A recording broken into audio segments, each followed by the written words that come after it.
Welcome to the Free to Soar podcast. My mission is to inspire, empower, and equip heart-centered, mission-driven, kingdom-minded business owners to show up freely and fully as the brilliant, powerful change makers that you are, so that you can lead the business and the life of your dreams. You'll enjoy vulnerable, authentic conversations with me and other heart-centered, mission-driven leaders that will spark your heart and ignite your passion to powerfully transform you, your business, and your life from the inside out.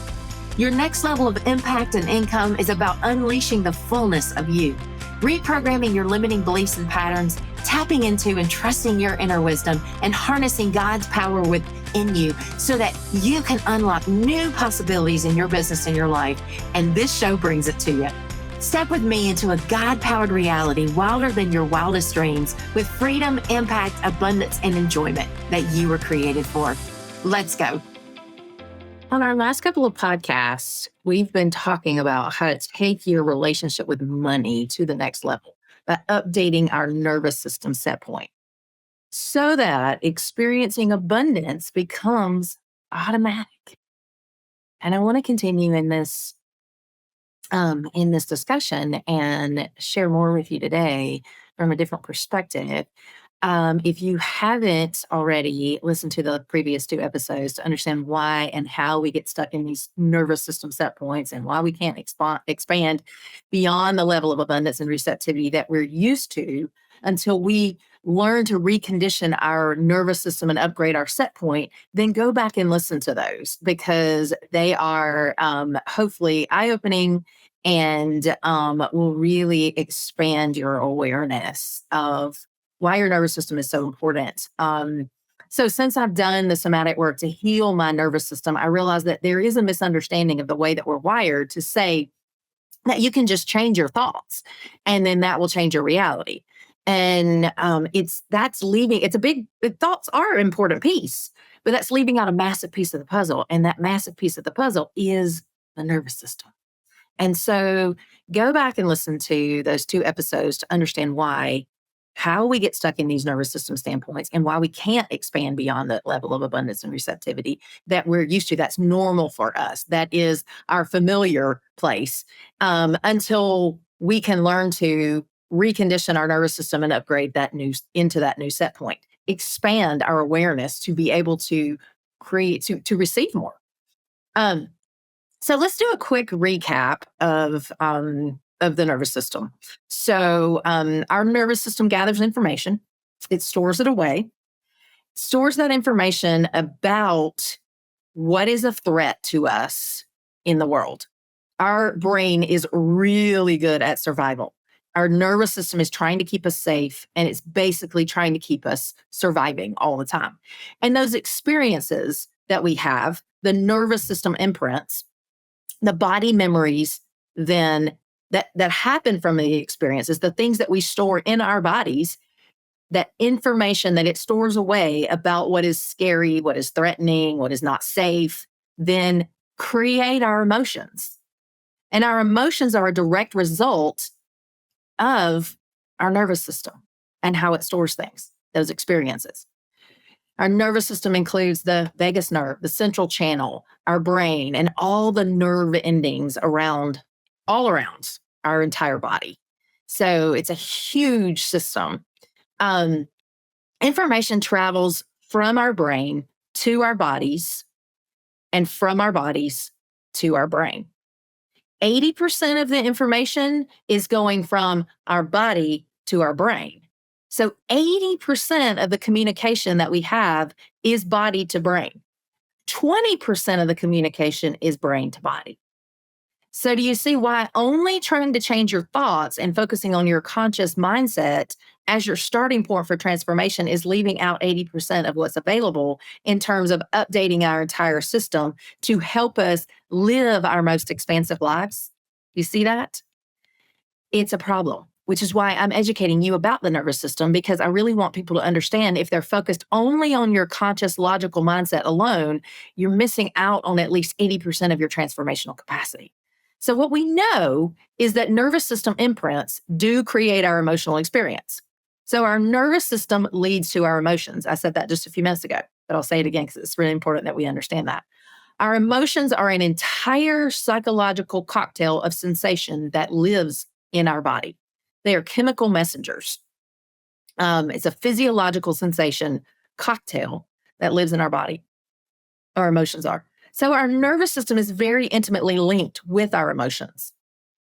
Our emotions, whether we're feeling sad, scared, happy, angry, excited, joyful, content, whatever those emotions are, our nervous system is very linked with those. Our bodies are feeling that emotion. If we're feeling anxious, those emotions become sensations in the body. And then our brain comes in with thoughts to make sense of and make stories of the sensations in our body. So emotions become sensations. And then our brain comes in with our thoughts to make sense of and make stories of, to make meaning of the sensations that are going on in our body. So our thoughts are just the meaning that we make of the emotional sensation that we are experiencing in our body when we think about that thought. For instance, when I'm thinking a thought that makes me feel anger, I feel a tightness in my chest, a clenching of my jaw, and then I label that as anger. Does that make sense? So, but actually, that tightness in my chest is just a sensation.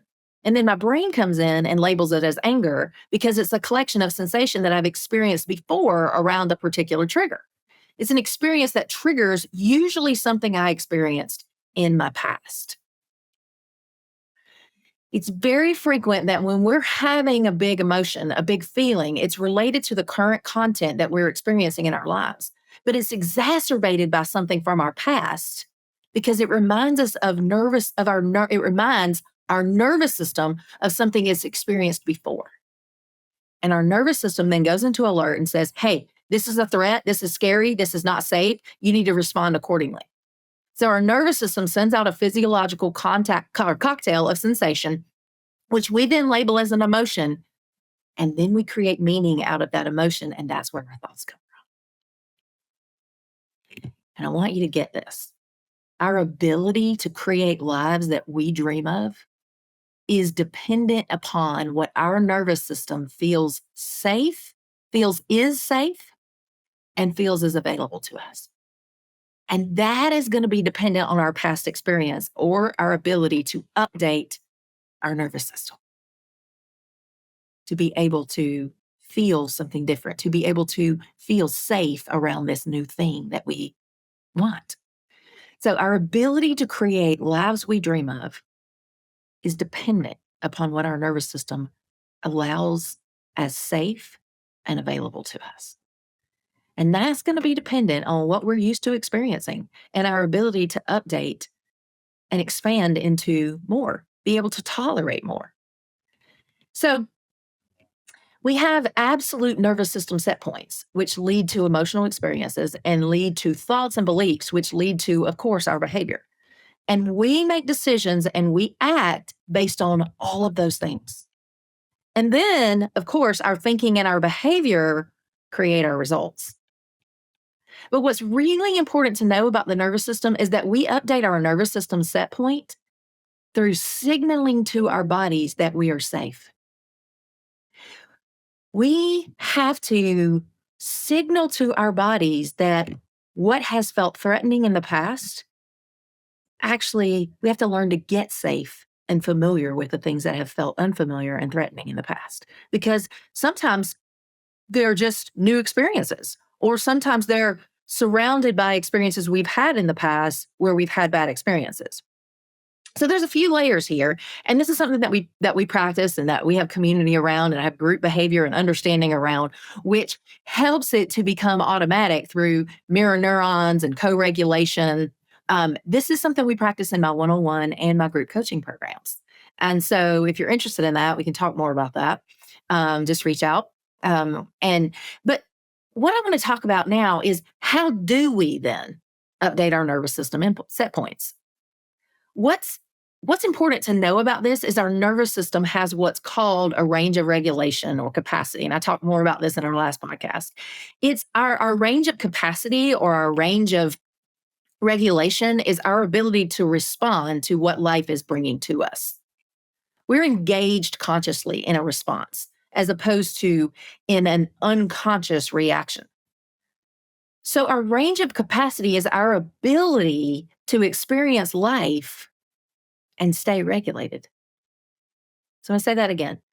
So, our range of capacity, what we are able to tolerate as safe in our nervous system, is our ability to experience what's going on in life and then our ability to stay regulated in that, in our bodies.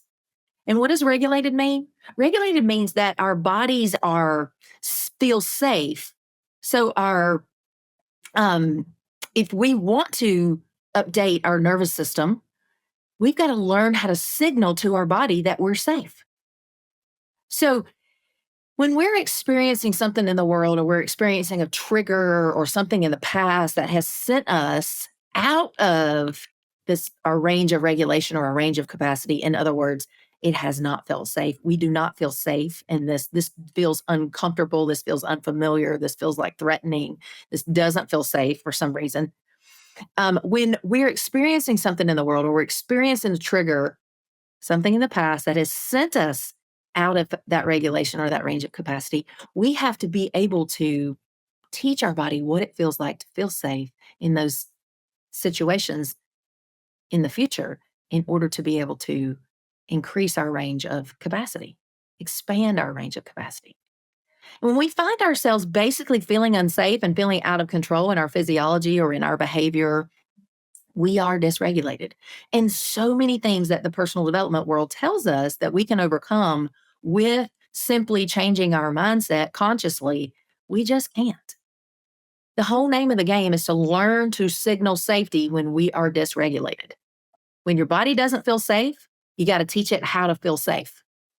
So our body can be updated and say, oh, actually, I am safe in this situation. I am safe with receiving more money.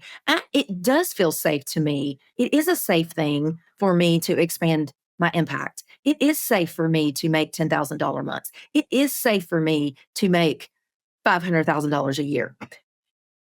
I don't need to go into an unconscious triggered response based upon what feels safe and familiar for me based on past experiences anymore. I can upgrade and be able to receive more. And now I can update my capacity to experience the part of life that I want to experience while still remaining conscious, present, and aligned. So there are different kinds of experiences that will send us out of regulation, that will dysregulate us. And some of those experiences are really stressful experiences that are negative. Some of them are stressful experiences that are actually positive. Whether it's your health, whether it's your romantic relationships, whether it's your ability to feel empowered and confident, whether it's the success of your business, whether it's your ability to experience pleasure, to relax in your life and to feel joy or feel inner peace, whatever that is, we have to understand this, that our nervous system determines that anything that is unfamiliar is unsafe. It's a threat because it's unknown. And our bodies are just trying to protect us. But oftentimes, again, they'll protect us. Our brain and our nervous system will try to protect us at our own expense. We may want something different, but because it's unfamiliar, we don't allow it in because we have resistance to it because it feels like a threat. The vast majority of our financial goals, our business goals, the things in life that we want are something that we haven't experienced before. So according to our nervous system, every goal and desire that we have that's unfamiliar is unsafe. It is actually a threat. So there's resistance there to being able to receive it. So we're going to block it. Let's say you want to have 5-figure months or even 6-figure months or 7-figure years, or you want to have investment properties, or you want to build up a certain amount of savings so that you can invest and work towards your freedom number, or you want to build a business that works for you that allows you total freedom with your time and your money, whatever you want to have. Those are very likely things that you've not experienced before, and they are unfamiliar. Your financial desires in many cases and your goals are also things that people probably in your past, in your lineage, have not experienced before either. So as you move forward towards achieving your financial goals, your nervous system is going to freak out by design because it's trying to keep you in that range of what it determines is safe, or what your nervous system determines is safe is familiar. So it may not be, you may come from a very wealthy family, but you may have unconscious, subconscious beliefs and experiences that were negative with your money, with your parents' money, with money in general.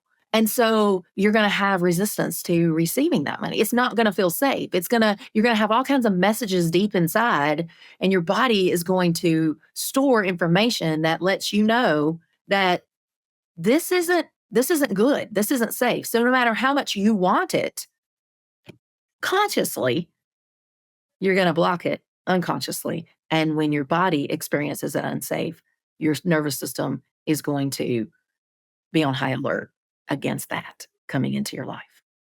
That which is familiar based on your ancestral DNA lineage, based on your collective programming, and based on your own lived experiences is safe to you. And until we upgrade that and change that experience in your body, you will allow in what feels safe to you. So how are we supposed to expand? How are we supposed to be able to experience what we desire to experience when most of our money goals are unfamiliar to us and don't feel safe? Well, most of our desires are beyond what our nervous system does think is safe. So our nervous system is going to do everything it can to keep us dysregulated, to prevent us from going beyond what it's experienced before. And that's a real conundrum, right? We're going to be stuck forever in the limited range of what our nervous system sees as familiar and safe. Well, here's the good news. The good news is that there are a million different ways to work with our bodies to signal safety, both when we're having stressful things happen to us that are negative and when we're having stressful things happen to us that are positive. So the whole idea is to learn to signal safety so you can expand your range of capacity and your range of regulation. So our ability to feel safe and whole in any moment, or to return to that place of safety and wholeness, is our ability to magnetize our dreams to us. Everything we desire is available right now, and it is our inheritance. God has already said it's ours. It has our name on it. But the way that we unlock it and open it to ourselves to receive the flow of it into our lives is to activate our nervous system receptor sites to actually call it in, to allow it to come in, which means that we have to remove the block between what we want and our current lived experience. And the way that we do that is to feel safe, to embody a sense of safety in this present moment instead of continuing to wait to feel safe and secure when our circumstances feel safe and secure. In the last episode, I taught you 2 practical tools to actually signal safety in your nervous system so you can upgrade your set point to be able to receive more abundant flow into your life. Go back and watch those that episode so that you can learn those 2 practices and start practicing them. And also follow me on Facebook and Instagram at Connie Jones Coach, and on Facebook, just my personal page, or Connie Jones Coaching, for lots more weekly practices. I post a somatic practice each week that will help you begin to signal safety into your body. And you want to do these every day. You want to do these. You want to signal safety in your body around things that you want, that are unfamiliar to you. And then today we're talking about how to discover and transform our unconscious beliefs that signal to our body that something is safe or if it is a threat. So today we're looking deeper at the unconscious beliefs that are in there that actually create these signals to our body that cause us to still feel threats.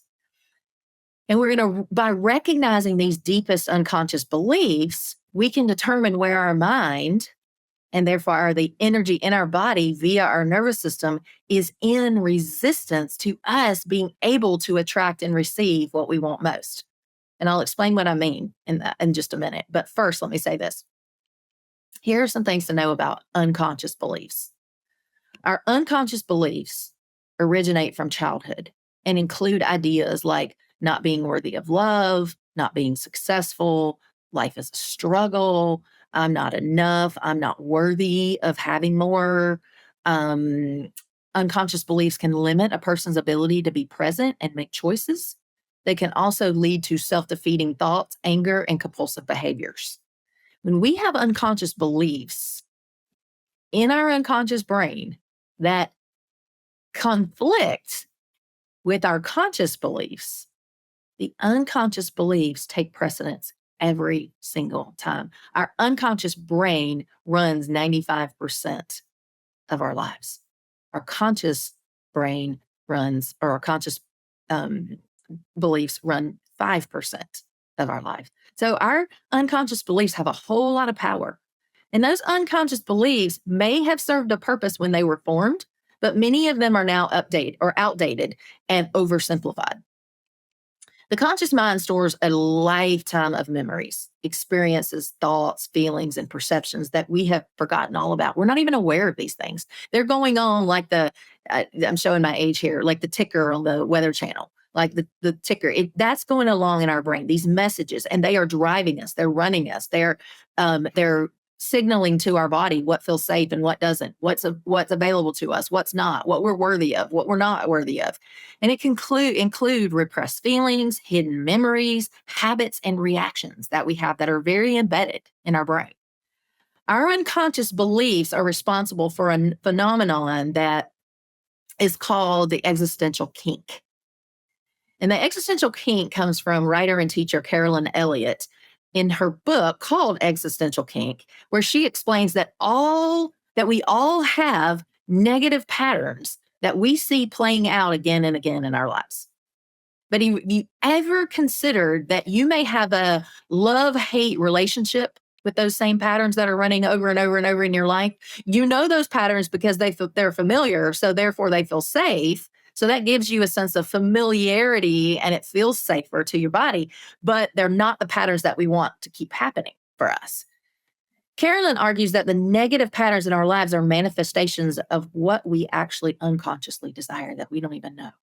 And when we dissolve these desires, they no longer have a hold over us, which frees us up frees up our time and our energy so we can want and manifest positive things in our lives, the things that we do want. And this concept is rooted in Jungian psychology, and the whole basis of this phenomenon is this: that our brains are wired to keep us safe from possible threats. And anything that is unknown or unfamiliar is a possible threat to our brain and to our nervous system. We've already talked about that, right? So the things that we want the most, like making more money, being more successful, being in love, having more impact, can actually be the very things that we're keeping ourselves from having because for some reason that doesn't feel safe for us to have that thing. So unconsciously we desire to, or so consciously we desire to have it and want it more than anything. But unconsciously, it doesn't feel safe for us to have it for some reason, which we'll get into in a few minutes. So our nervous system, our body's energy is in resistance to receiving the thing in order to protect us from what feels threatening and scary. You get that? We're protecting ourselves, but we're protecting ourselves at our own expense. And our unconscious beliefs hold us back from pursuing some things that we love if we have conflicting beliefs about them. So we might resist something. We might resist things that we actually want more than anything, and are some of the deepest desires of our heart. If we're afraid that getting that thing or having that thing will make us feel more vulnerable or unsafe, or it has some kind of threat linked to it. We might resist something if we're afraid of the responsibilities and the attention that come with the success of having that thing. For example, you may want your business revenue to grow, but unconsciously you resist it growing because you have a deep down, you believe that if you make more revenue, that people will be jealous or judgmental of you and end up leaving or rejecting you. Or you may want to experience more impact and have more clients, but unconsciously you're resisting that because that may require more of you in your business and you're already maxed at your capacity. Those are just two quick examples. There are hundreds of them, and I'll give you more in just a few minutes. But are you starting to see how our unconscious beliefs hold us hostage and why it's so important to clear them and reprogram them so that we're not unconsciously in resistance to what we want most anymore? Because how frustrating is that? One of the exercises that I do with my clients and have used myself to identify and clear so many of these unconscious beliefs. There are a lot of ways to do it, and I do this work with my clients in depth, all kinds of ways. But I want to teach you a practical exercise that you can start doing that will start the process of uncovering, clearing some of these beliefs that are rooted in fear and that are trying to keep you safe, but are actually keeping you stuck and stagnant and very frustrated. So the exercise is called the deepest fear inventory, and it comes from Carolyn's work. And it's an exercise that you do over and over. And each time it reveals more truth to you and takes a little power from the unconscious lies that you believe that are keeping you stuck. So once you've done the deepest fear inventory for a few weeks, what happens is it becomes very, very clear that the reason you don't have the thing that you say you want is not because the world is cruel or God is punishing you or you're not good enough to have it. It's because there's a strong part of you that's afraid of the very thing that you want for a host of reasons that doesn't yet actually want it. So the deepest fear inventory lets you see just how divided your will is.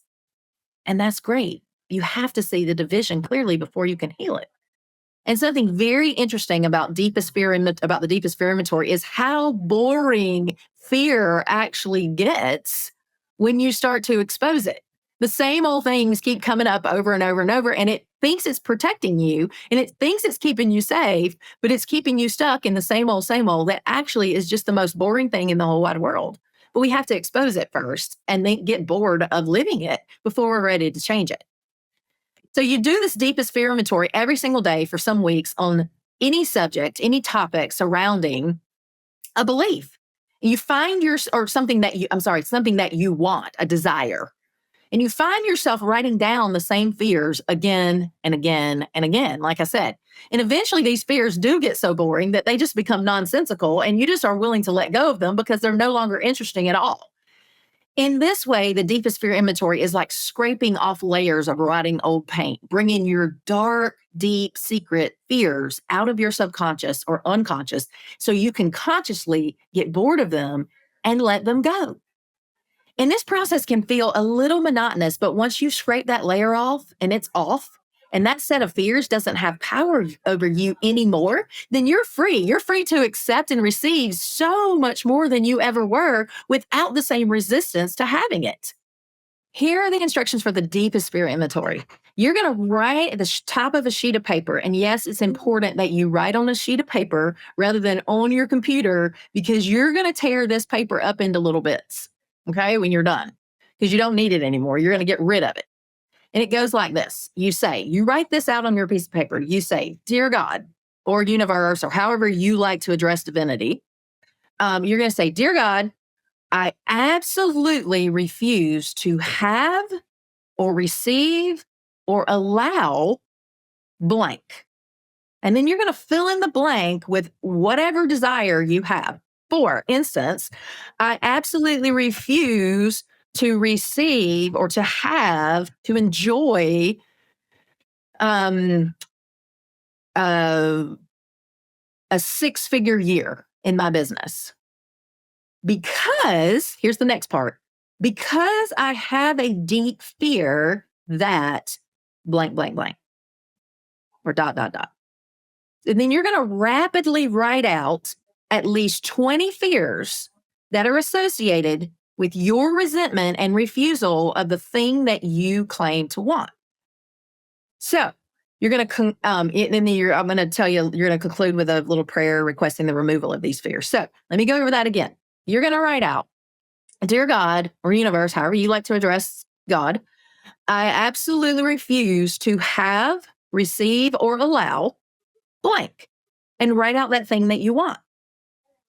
For instance, I absolutely refuse to have a deeply connected, intimate, enjoyable marriage with a partner that I love and enjoy because I have a deep fear that dot, dot, dot.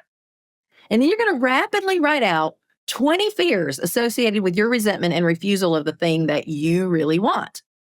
And so here's what that looks like. I'll give you some examples. Let's go back to the example of the 10 or the six-figure year. So your fears may be, so you're going to say, Dear God, I absolutely refuse to earn six figures this year or receive six figures this year in my business because I have a deep fear that I am unwilling to feel the sensation of receiving that much in a centered, excited way. Because I have a deep fear that it's wrong to receive that much money when other people don't have anything. Because I have a deep fear that I'm unwilling to feel the sensations of other people's envy or resentment. Because I have a deep fear that I'll spend it on stupid stuff. Because I have a deep fear that my family will treat me differently.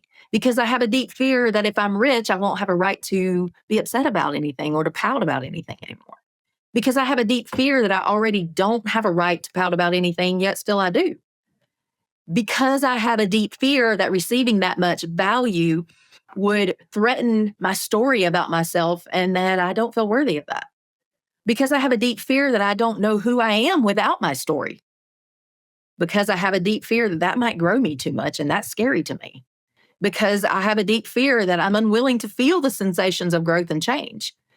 Because I have a deep fear that I would feel humiliated by receiving that much love and value. Because I have a deep fear that I'm unwilling to feel the sensations of humiliation. Because I have a deep fear that something new will emerge in me if I feel that humiliation. Because I have a deep fear that I don't know what that something, that new something is. Because I have a deep fear of the unknown and am unwilling to feel the sensation of uncertainty. You see where this goes? You see where this takes us? And you're going to have to dig deep.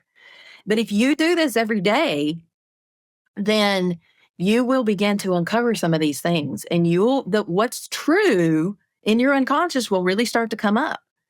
So you're going to say, Dear God, after that, after you list out these 20 fears, you're going to say, Dear God, I ask you to remove these fears.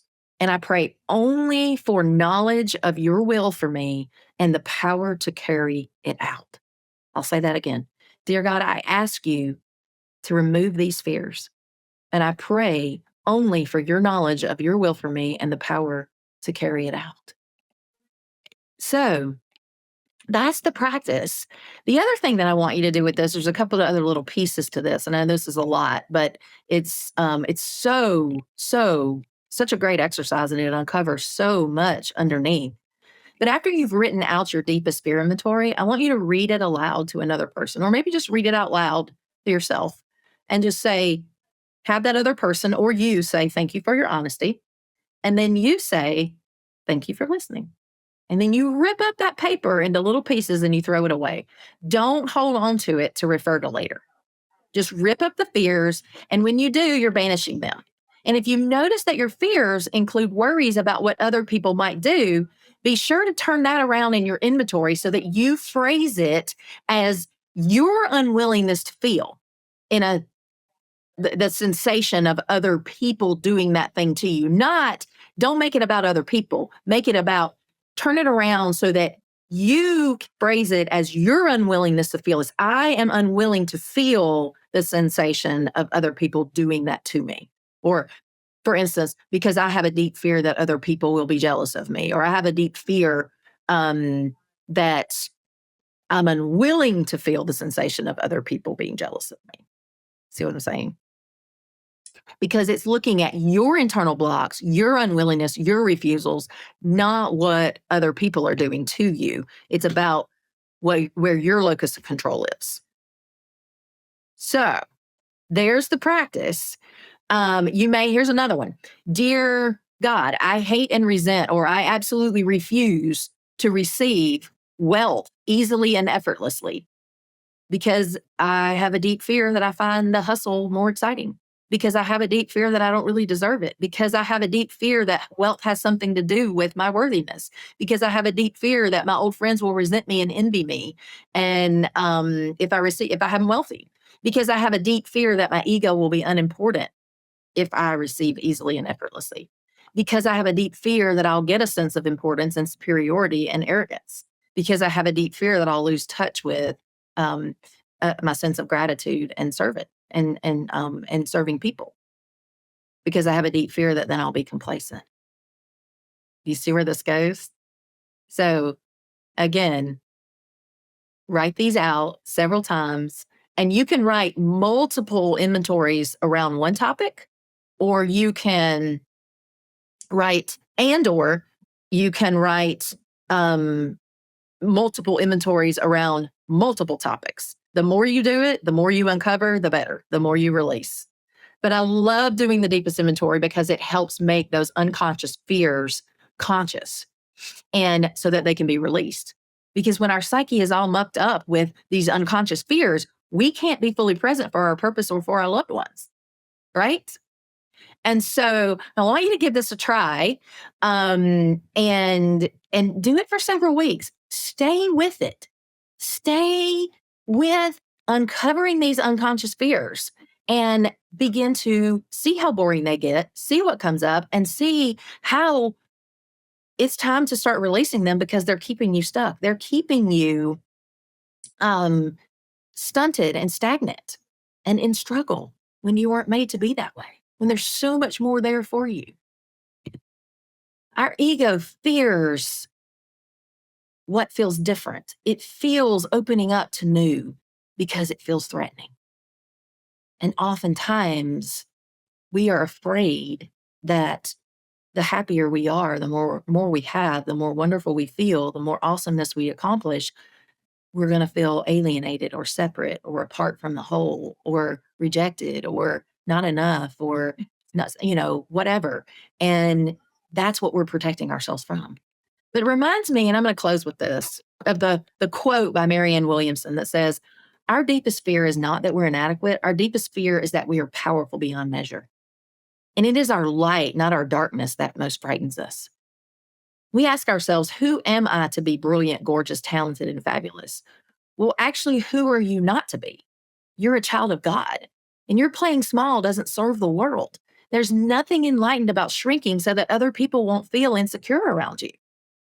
We're all meant to shine as children do, and we are born to make manifest the glory of God that's within us. It's not just in some of us, it's in all of us. And as we let our own light shine, we unconsciously give other people permission to do the same.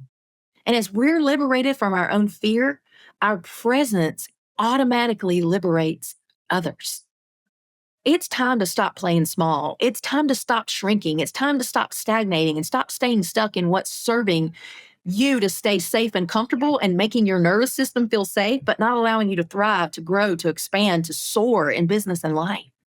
So try the exercise and do it consistently, and you'll see what's really stopping you. And then that will empower you to break through to the more that's awaiting you.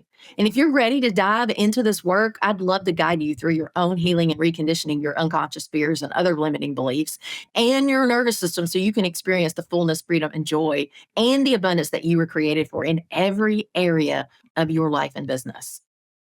And so if you enjoyed this, if you found it helpful, go ahead and share it on social media, leave a rating, leave a review, text it to a friend. Make sure you've subscribed also so that you can get access to all the episodes. And I'll see you on the next episode. Thanks for joining me today. See you guys soon. Thanks for joining me today on the Free to Soar podcast, where we empower and equip you to lead the business and the life of your dreams with freedom, impact, enjoyment, and abundance. I look forward to our next episode together, and I invite you to subscribe to be notified of new episodes as they are released. Please share this or your favorite episode with a friend or a loved one, and I'd love it if you'd leave a review on iTunes and Spotify.